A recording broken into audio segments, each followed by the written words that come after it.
Hola mis hermanos, bendiciones para todos, ¿cómo están? Los quiero invitar en este momento a que se inscriban a la Escuela de Apologética Católica DASAM, donde podrás formarte con reconocidos apologistas desde la comodidad de tu hogar, a cualquier hora, a tu propio ritmo, 24/7.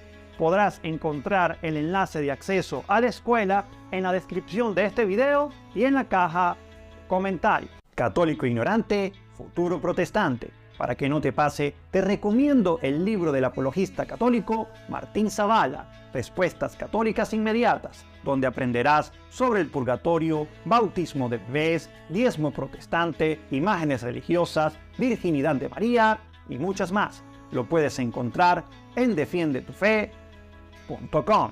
Tras años como protestante y ateo, los grandes santos en los que no creía le llevaron a la iglesia. Durante más de 3 décadas, la vida de Adán osciló entre el protestantismo, el ateísmo y el disfrute. Educado en el Sínodo Evangélico Luterano de Wisconsin, una denominación conservadora cristiana, desde los 12 años, se formaba con el Catecismo Menor de Lutero y cursó sus estudios en una universidad también luterana. Allí recibió una excelente formación en historia, teología, filosofía y literatura, pero conforme crecía, comenzaron a acosarle preguntas sin respuestas, especialmente en torno a la lectura e interpretación de las Escrituras, el precepto de la sola Escritura, la creencia básica de que la Biblia es la única autoridad, inspiración para el cristianismo, o la literalidad casi total de la misma, dificultando en su situación uno de sus mayores intereses, la conciliación entre ciencia y fe. Por eso le llamó especialmente la atención un libro que le recomendaron en sus clases de filosofía. Allí conoció a San Agustín, quedó asombrado por su interpretación de las Escrituras y empezó a observar cómo desde la Iglesia Católica obtenía muchas más que respuestas a preguntas siempre silenciadas en su círculo luterano. Al igual que yo, San Agustín tuvo una lucha interna con la interpretación de la Biblia, y leer sobre sus dudas me llenó de esperanza, confiesa. También quedó impactado por la conversión que suscitaría San Ambrosio de Milán en el Santo de Hipona, así como las dotes intelectuales y espirituales del primero. El hecho de que santos así en la iglesia realizasen una interpretación alegórica de las Escrituras le llamó profundamente la atención, haciéndole entender que uno puede ser un cristiano devoto y discípulo de Cristo y aún así defender la fe con sabiduría e inteligencia. Los santos eran su mayor obstáculo. Mientras tanto, durante todos aquellos años, si bien nunca odió a los católicos, se generó en él cierta aversión e incomprensión ante multitud de mitos y mentiras que serían su mayor obstáculo para abrirse a conocer la Iglesia. Me inculcaron la sensación de que los católicos añadían aspectos innecesarios y dudosos a la espiritualidad cristiana, en lugar de cultivar una relación con Jesús. Por ejemplo, los católicos rezaban demasiado a María y a los santos, veneraban más las palabras de un hombre, el Papa, que las palabras de Cristo, y añadían a la fe cosas que no estaban en la Biblia, como el purgatorio. Pero Adán no fue capaz de resistir un ambiente universitario al que se refiere como posrevolucionario. Fue sumido en un mundo que detestaba la mera mención de las verdades espirituales y que estaba entregado al vicio y lo sensible, hasta que finalmente se alejó del cristianismo y siguió a la multitud. Había abandonado a Dios como el hijo pródigo, abandonó a su padre, explica en un medio católico. Disfrutaba sin límite, pero Santo Tomás estaba ahí.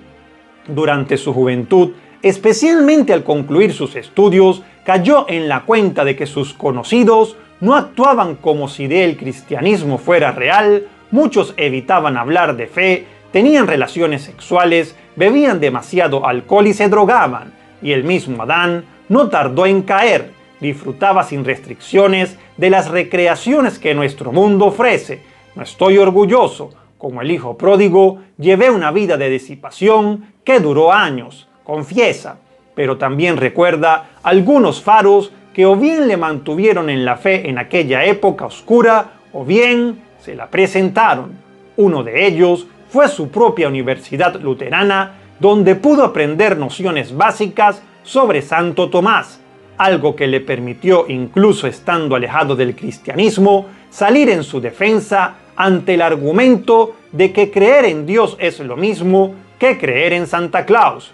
Salté en defensa del cristianismo citando a Tomás de Aquino y su doctrina de que Dios no es otro ser en el universo, sino la fuente del ser mismo. Mi amigo quedó atónito. Explica: el hijo pródigo cooperando con la gracia, y pronto se encendió otro faro. Se trataba de Rebecca, una bautista no practicante, madre de un niño, Nathaniel. Con ella Adán compartía sus nociones sobre la fe y el cristianismo, así como las recientes dudas que crecían en su interior y para las que solo los autores católicos tenían respuesta. Tras muchos años debatiendo sobre la fe y el catolicismo, decidimos preguntar sobre el rito de iniciación cristiana para adultos y poder convertirse a la fe junto a sus hijos. Poco después, Nathaniel se bautizó y se confirmó. Bautizaron a Naomi y a Rebecca, y yo nos confirmamos y nos casamos. Rememora. Cuando explica los motivos profundos por los que se ha hecho católico, los resume fundamentalmente en dos: gracia y verdad.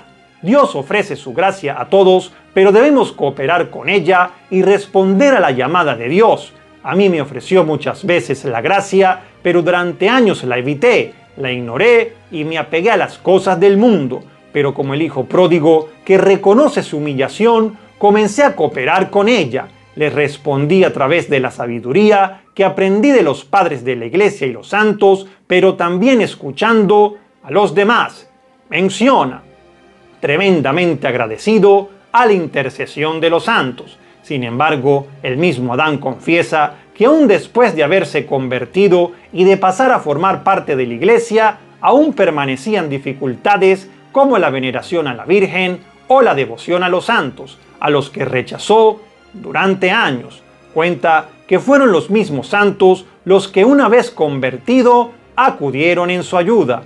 Leer las confesiones de San Agustín y la historia de un alma de Santa Teresa de Lisieux hizo más profunda mi propia devoción a la oración, la misa y los sacramentos, y pronto comencé a reconocer a los santos como cristianos modelos, las personas que mejor ejemplifican una vida dedicada a imitar a Cristo, una conclusión a la que también llegó por un profundo conocimiento de las Escrituras. Empecé a reconocer cómo comparaban la buena imitación con la mala imitación. Cristo nos llama a imitarlo en la caridad y la humildad, a tomar nuestra cruz y seguirlo. Por contra, imitándose unos a otros en su odio a Cristo, una turba lo crucifica. Explica: en este sentido, llama a seguir a San Maximiliano de Kolbe, cuando cambió su vida por un condenado, a la Madre Teresa dedicándose a los más pobres entre los pobres, o a Santa Mónica, que se entregó en oración a la conversión esperanzada de su hijo, el futuro San Agustín. Destaca por último la oración como algo crítico en la búsqueda de la propia santidad. Cuando era luterano, nunca me dijeron que rezara por eso, porque ya estaba salvado, solo por la fe. A través de mi conversión y crecimiento en la fe, en la vida de los santos y en el estudio de la teología, he aprendido a rezar diariamente por la gracia de vivir mi fe con caridad hacia Dios y el prójimo. Hoy estoy eternamente agradecido de rezar, pidiendo la intercesión de aquellos que oran por nosotros en el cielo. ¿Tú qué piensas de esta bonita, extraordinaria conversión de este ex luterano protestante? Me gustaría leerte en la caja de comentarios. Muchísimas bendiciones.